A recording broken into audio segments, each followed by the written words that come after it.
Hello বন্ধুরা, সবাই কেমন আছো? এই দেখো আজকে রান্না ভাত, আর দেখাই টমেটো দিয়ে পেঁয়াজ দিয়ে আলু দিয়ে পোস্ত,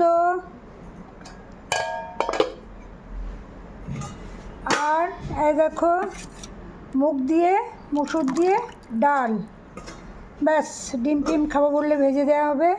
আর এই যে দেখো, এটা আমাদের তেঁতুলের আচার করা থাকে 12 মাসে। এটা কম হয়ে গেলে আবার তেঁতুল ভিজিয়ে চিনি দিয়ে শুকনো লঙ্কা দিয়ে গুঁড়ো দিয়ে এই যে তেঁতুলের আচার, এটা 12 মাস থাকবেই। এই যে রেখে দিলাম। আর এই যে আর একবার দেখিয়ে নিই, এই তো এ দেখো মুগ দিয়ে মুসুর দিয়ে ডাল, আর এটা টমেটো আলু পেঁয়াজ দিয়ে পোস্ত। আর ভাতটা না হলে তো চলবেই না, ভাত।